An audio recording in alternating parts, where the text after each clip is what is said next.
चलिए अब हम rights and duties of agent देख लेते हैं। पिछली वीडियो में हम लोगों ने rights and duties of principal देखा था। अब आज हम लोग देखेंगे कि rights and duties of agent क्या होती है। सो सबसे पहला जो एजेंट का राइट होता है वो होता है राइट ऑफ लीन। अब लीन का मतलब क्या होता है कि एजेंट जो मूवेबल गुड्स उसको प्रिंसिपल के बिहाफ पर डिलीवर करने को कहा, यानी कि प्रिंसिपल ने कहा कि तुमको ये गुड्स डिलीवर कराने हैं, ठीक है, मूवेबल गुड्स हैं मान लीजिए। और उसमें क्या होता है कि फिर एजेंट प्रिंसिपल क्या करता है, प्रिंसिपल उसको पैसा नहीं देता, उसको जो रेम्यूनरेशन होता है, जो उसकी सर्विसेज के लिए उसका पैसा बनता है, वो उसका पैसा नहीं देता है। उस केस में एजेंट के पास ये राइट होता है कि वो उस सामान को, उस मूवेबल गुड्स को डिलीवर कराने से रोक सकता है कि डिलीवर ना कराए। That is called right of lien. Second point, right to receive remuneration. ये तो साफ सी बात है कि उसका राइट है कि उसको जो सर्विसेज उसने दी हैं उसको उसका पैसा दिया जाए। रेम्यूनरेशन का मतलब मैं फिर से एक बार बता दूं, एजेंट को अपनी सर्विसेज अदा करने के लिए जो पैसा प्रिंसिपल देता है उसे हम रेम्यूनरेशन कहते हैं। Then right to be indemnified against consequences of lawful acts. अब ये भी हो सकता है, देखिए ये भी हो सकता है कि एजेंट ने अपना जो सारा काम है वो बहुत ही ज्यादा फेथफुली किया हो, एकदम ईमानदारी से किया हो, लेकिन फिर भी कुछ अगर प्रॉब्लम होती है तो फिर एजेंट ये कह सकता है, उसके पास ये राइट होता है कि भाई आप सब चेक कर लीजिए, मैंने अपना सारा काम फेथफुली किया है, अब अगर कुछ भी है तो आप प्लीज जाकर के प्रिंसिपल को पकड़िए। तो this is also right of agent.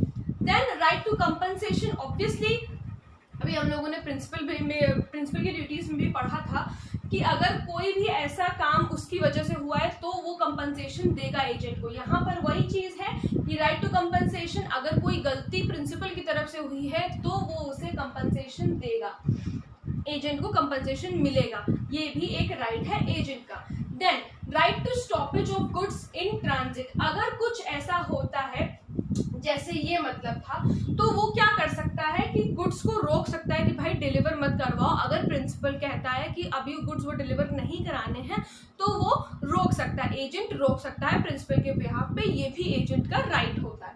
Then duties of agent, ध्यान से सुनिएगा, to follow principal's direction. Obviously कि जैसा प्रिंसिपल ने कहा है एजेंट को वैसे ही करना होगा, अपने आप से अपना दिमाग लगा करके कोई काम करने की जरूरत नहीं है।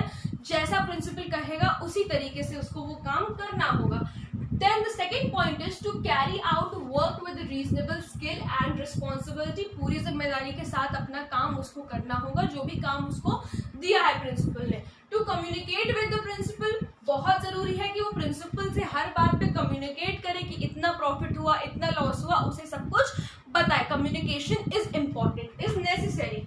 Then not to make any profit out of his agency except remuneration. हम लोगों ने पहले भी यही पढ़ा जब हम प्रिंसिपल के बारे में पढ़ रहे थे कि कोई भी प्रॉफिट अगर एजेंट उस अपने रेम्यूनरेशन के अलावा कमाता है तो वो प्रॉफिट किसके जेब में जाएगा, प्रिंसिपल की जेब में जाएगा।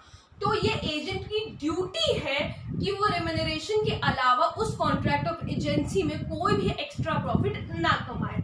Then render accounts to the principal.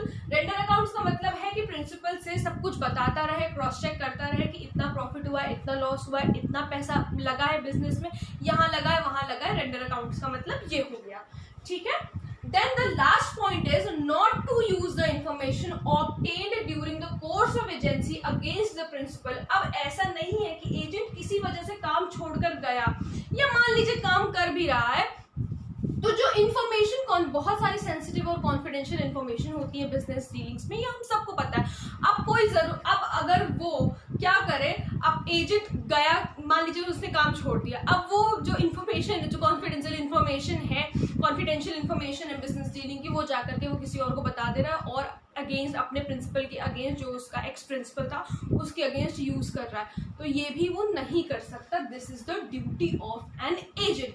तो अब आई होप आप लोगों को rights and duties of agent और प्रिंसिपल दोनों समझ में आ गया होगा। अगर प्रिंसिपल वाली वीडियो नहीं देखी है तो वो भी प्लीज जाकर के देख लीजिए, बहुत आसानी से कॉन्ट्रैक्ट ऑफ एजेंसी समझ में आ जाएगा। बहुत अच्छा और इंटरेस्टिंग टॉपिक है। अगर कोई प्रॉब्लम हो तो please let me know in the comment section, और अगर आप लोग इसी टॉपिक पे वीडियो देखना चाहते तो वो प्लीज मुझे जरूर बताइएगा। Thank you so much.